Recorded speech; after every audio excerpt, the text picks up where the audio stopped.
ರಾಸಾಯನಿಕ ಕ್ರಿಯೆಯ ವಿಧಗಳಲ್ಲಿ ನಾವು ರಾಸಾಯನಿಕ ಸಂಯೋಗ ಹಾಗೂ ರಾಸಾಯನಿಕ ವಿಭಜನೆಯನ್ನು ನೋಡ್ತೀವಿ. ರಾಸಾಯನಿಕ ಸಂಯೋಗ ಅಂದರೆ ಎ ಮತ್ತು ಬಿಗಳು ಸೇರಿ ಎ ಬಿ ಒಂದು ಉತ್ಪನ್ನ ಆಗೋದು. ರಾಸಾಯನಿಕ ವಿಭಜನೆ ಅಂದರೆ ಎ ಬಿಯಿಂದ ಎ ಮತ್ತು ಬಿ ಮೂಲ ವಸ್ತುಗಳು ಅಥವಾ ಸಂಯುಕ್ತ ವಸ್ತುಗಳು ಉಂಟಾಗೋದು. ಈಗ ರಾಸಾಯನಿಕ ಕ್ರಿಯೆಯ ವಿಧಗಳನ್ನು ನಾವು ಕಳೆದ ಕ್ಲಾಸಲ್ಲಿ ಅಭ್ಯಾಸ ಮಾಡಿದ್ದೀವಿ. ಇನ್ನು ಅದರ ಮುಂದುವರಿದ ಭಾಗವನ್ನು ಅಭ್ಯಾಸ ಮಾಡೋಣ. ಇಲ್ಲಿ ಎ ಪ್ಲಸ್ ಬಿ ಸಿ ಏನಾಗ್ತಿದೆ ಅಂದರೆ ಎ ಬಿಯ ಜಾಗವನ್ನು ಆಕ್ರಮಿಸಿ ಎ ಸಿ ಆಗಿದೆ. ಬಿ ಬಿ ಸಿ ಜಾಗದಿಂದ ಬಿಡುಗಡೆಯಾಗಿದೆ. ಅಂದರೆ ಇಲ್ಲಿ ಎ ಬಿಯ ಸ್ಥಾನವನ್ನು ಪಲ್ಲಟಗೊಳಿಸಿದೆ. ಇದನ್ನು ಒಂದು ನಿದರ್ಶನದಿಂದ ಅರ್ಥ ಮಾಡ್ಕೊಳ್ಳೋಣ. ಬಿ ಹಾಗೂ ಸಿ ಇಬ್ಬರು ಸ್ನೇಹಿತರಿದ್ದಾರೆ. ಆದರೆ ಎ ಈಗ ಮತ್ತೊಬ್ಬ ಸ್ನೇಹಿತ, ಅವನು ಬಿಗಿಂತ ಹೆಚ್ಚು ಕ್ರಿಯಾಶೀಲನಾಗಿದ್ದಾನೆ.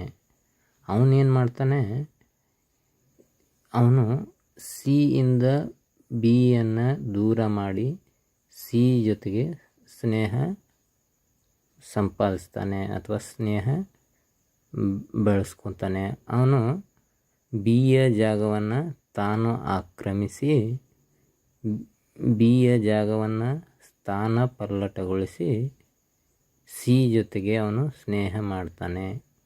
ಈ ಒಂದು ಕ್ರಿಯೆಯಲ್ಲಿ ಎ ಏನು ಮಾಡಿದೆ ಅಂದರೆ ಬಿ ಸಿ ಜೊತೆಗೆ ಒಂದು ಸಂಯೋಗ ಹೊಂದಿದೆ. ಇದನ್ನು ನಾವು ಸಬ್ಸ್ಟಿಟ್ಯೂಷನ್ ರಿಯಾಕ್ಷನ್ ಅಂತಲೂ ಕೆಲವು ವೇಳೆ ಕರಿತೀವಿ. ಇಲ್ಲಿ ನೀವು ಬೇಕಾಗಿರೋದೇನೆಂದರೆ ಎ ಬಿಗಿಂತ ಹೆಚ್ಚು ಕ್ರಿಯಾಶೀಲವಾಗಿರ್ತದೆ, ಬಿ ಎಗಿಂತ ಕಡಿಮೆ ಕ್ರಿಯಾಶೀಲವಾಗಿರ್ತದೆ. ಯಾವ ಒಂದು ವಸ್ತು ಹೆಚ್ಚು ಕ್ರಿಯಾಶೀಲತೆಯನ್ನು ಹೊಂದಿದೆಯೋ ಅದು ಕಡಿಮೆ ಕ್ರಿಯಾಶೀಲತೆ ಹೊಂದಿರುವ ವಸ್ತುವಿನ ಸ್ಥಾನವನ್ನು ಪಲ್ಲಟಗೊಳಿಸ್ತದೆ. ಇದನ್ನು ಸ್ಥಾನ ಪಲ್ಲಟ ಕ್ರಿಯೆ, ಇಂಗ್ಲೀಷ್ನಲ್ಲಿ ಇದನ್ನು ಡಿಸ್ಪ್ಲೇಸ್ಮೆಂಟ್ ರಿಯಾಕ್ಷನ್ ಅಂತ ಕರಿತೀವಿ. ಇದನ್ನು ಒಂದು ಉದಾಹರಣೆಯೊಂದಿಗೆ ನೋಡೋಣ. ಎಫಿ ಕಬ್ಬಿಣದ ಮೊಳೆಯನ್ನು CuSO4 ಅಂದರೆ ತಾಮ್ರದ ಸಲ್ಫೇಟ್ ದ್ರಾವಣದಲ್ಲಿ ನಾವು ಬೆರೆಸಿದಾಗ ಕಬ್ಬಿಣದ ಜಲೀಯ ದ್ರಾವಣ ಉಂಟಾಗಿ ಈ ಒಂದು ಕಬ್ಬಿಣದ ಮೊಳೆ ಮೇಲೆ ತಾಮ್ರ ಡೆಪಾಸಿಟ್ ಆಗಿದೆ. ಇಲ್ಲಿನ ಉದಾಹರಣೆಗೆ ಹೋಲಿಸಿದಾಗ Fe ಎ ಸ್ಥಾನವನ್ನು ಹೊಂದಿದರೆ Cu ಬಿಯ ಸ್ಥಾನವನ್ನು ಹೊಂದಿದೆ. ಕಬ್ಬಿಣ ತಾಮ್ರದ ಸ್ಥಾನವನ್ನು ಪಲ್ಲಟಗೊಳಿಸಿ ಕಬ್ಬಿಣದ ಸಲ್ಫೇಟ್ ಉಂಟಾಗಿದೆ. ಒಂದು ಉದಾಹರಣೆಯನ್ನು ನೋಡೋಣ. ಸತು ತಾಮ್ರದ ಸಲ್ಫೇಟ್ ದ್ರಾವಣದೊಂದಿಗೆ ರಾಸಾಯನಿಕವಾಗಿ ಪ್ರತಿಕ್ರಿಯಿಸಿ ತಾಮ್ರದ ಸ್ಥಾನವನ್ನು ಸತು ಪಲ್ಲಟಗೊಳಿಸಿ ಸತುವಿನ ಸಲ್ಫೇಟ್ ಉಂಟಾಗ್ತದೆ. ತಾಮ್ರ ಸತುವಿಗಿಂತ ಕಡಿಮೆ ಕ್ರಿಯಾಶೀಲ ಆಗಿರೋದ್ರಿಂದ ಅದು ಸತುವಿಗೆ ತನ್ನ ಸ್ಥಾನವನ್ನು ಬಿಟ್ಟುಕೊಟ್ಟು ತಾಮ್ರವು ಒಂದು ಘನ ರೂಪದಲ್ಲಿ ಶೇಖರಣೆಯಾಗುತ್ತದೆ. ಗಮನಿಸಬೇಕಾಗಿರೋದ್ರಿಂದ ಏನಂದರೆ ZN ಬ್ರ್ಯಾಕೆಟಲ್ಲಿ ಎಸ್ ಅಂತ ಇದೆ ಮತ್ತು CuSO4 ಬ್ರ್ಯಾಕೆಟಲ್ಲಿ AQ ಅಂತ ಇದೆ. ಎಸ್ ಅಂದರೆ ಸಾಲಿಡ್ ಅಂತ, AQ ಅಂದರೆ ಜಲೀಯ ಅಂತ, ಅಂದರೆ ನೀರಿನಲ್ಲಿ ಕರಗಿರೋದಂತ.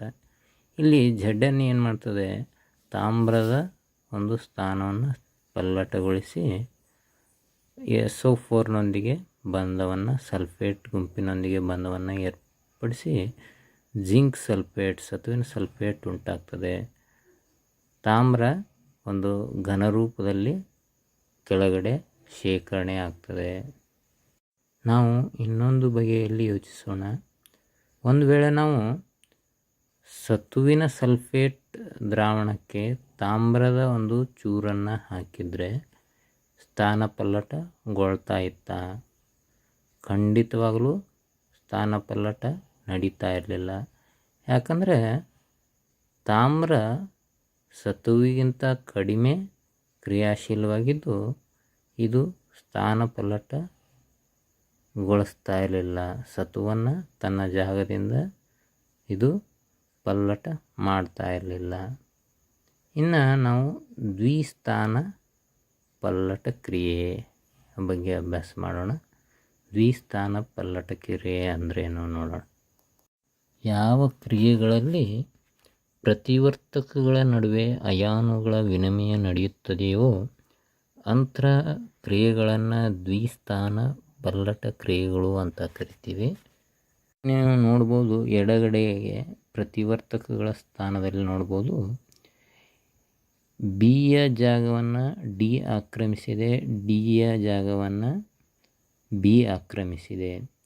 ಎ ಬಿ ಇರೋದು ಎ ಡಿ ಆಗಿದೆ, ಸಿ ಡಿ ಇರೋದು ಸಿ ಬಿ ಆಗಿದೆ.